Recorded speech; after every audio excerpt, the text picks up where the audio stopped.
खासदार गोपाळ शेट्टी यांनी शेतकऱ्यांच्या आत्महत्यांना फॅशन संबोधल्याने भाजपासमोरील अडचणीत भर पडली आहे।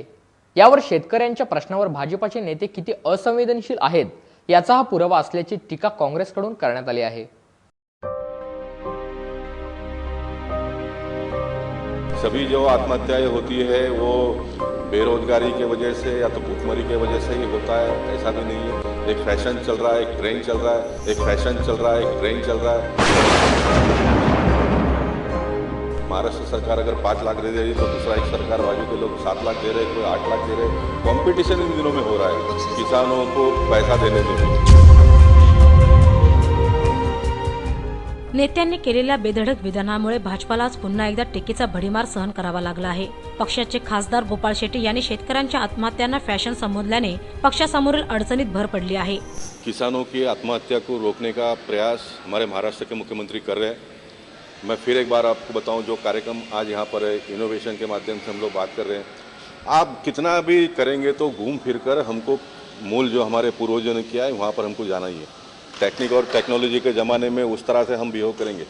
हमारे देश में तालाब खोदा जाता था एक ज़माने में, और तालाब में पानी स्टोर होता था, और वो पानी के माध्यम से खेतीबाड़ी होती थी, लोग जीते थे।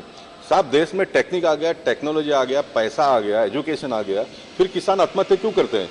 मुझे लगता है कि हमने बीच का जो कंसेप्ट जो पाया कि हम डैम बनाएंगे, इलेक्ट्रिसिटी जनरेट करेंगे, डैम में पानी आएगा, इलेक्ट्रिसिटी के माध्यम से आपके खेत में आएगा, आपको कुछ करना ही नहीं है, सिर्फ बटन ऑन करना है। ये भूल भुलैया हमने लोगों को दिखाया, और लोगों के कुएं थे वो बंद हो गए, तालाब सब बंद हो गए, और आज लोग किसान आत्महत्या कर रहे हैं। इसलिए हमारे महाराष्ट्र के मुख्यमंत्री ने कहा कि हम कोई शॉर्ट टर्म गेन के बारे में नहीं जाएंगे, हम लॉन्ग टर्म के बारे में जाएंगे।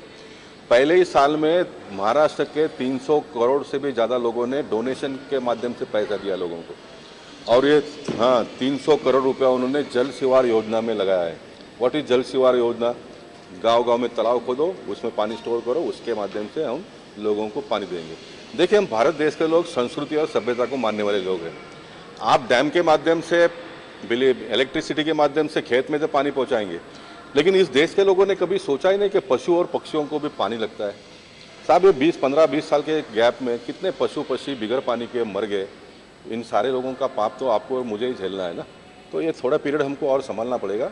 जल शिवार योजना के माध्यम से आने वाले दिनों में प्रगति बहुत आएगी। जनता का पैसा जनता के लिए जाएगा। बीच के समय में जनता का पैसा कॉन्ट्रैक्टरों के पास गया, ऑफिसर और पॉलिटिशियन लोगों को दलाली में चला गया, लेकिन जल शिवार की योजना के माध्यम से लोगों को सही लाभ आने वाले दिनों में मिलेगा। और मैं इस बात का आपको गारंटी आपके टीवी के माध्यम से देना चाहता हूँ, आने वाले कुछ ही सालों में आप देखते जाएंगे कि ये जो आत्महत्या की संख्या धीरे धीरे कम होती जाती है। एक दिन नहीं होगा, बहुत सारे किस्म एक पॉलिटिक्स में हम जानना नहीं चाहेंगे। सभी जो आत्महत्याएं होती है वो बेरोजगारी के वजह से या तो भूखमरी के वजह से ही होता है, ऐसा भी नहीं है। एक फैशन चल रहा है, एक ट्रेंड चल रहा है। महाराष्ट्र सरकार अगर 5 लाख दे रही है तो दूसरा एक सरकार बाजू के लोग 7 लाख दे रहे हैं, कोई 8 लाख दे रहे हैं। कंपटीशन इन दिनों में हो रहा है किसानों को पैसा देने में भी। सगळ्याच आत्महत्या या बेरोजगारी किंवा उपासमारीमुळे होत नाहीत। हल्ली ही एक फॅशन झाली आहे। सरकारकडून शेतकऱ्यांना देण्यात येणारी आर्थिक मदत सुद्धा राज्यात स्पर्धा बनली आहे, असे विधान शेट्टी यांनी केले होते। यावर शेतकऱ्यांच्या प्रश्नावर भाजपाचे नेते किती संवेदनशील आहेत याचा हा पुरावा असल्याची टीका काँग्रेसकडून करण्यात आली, आणि गोपाळ शेट्टीच्या या विधानाविरोधात काँग्रेसच्या कार्यकर्त्यांनी निदर्शने केली।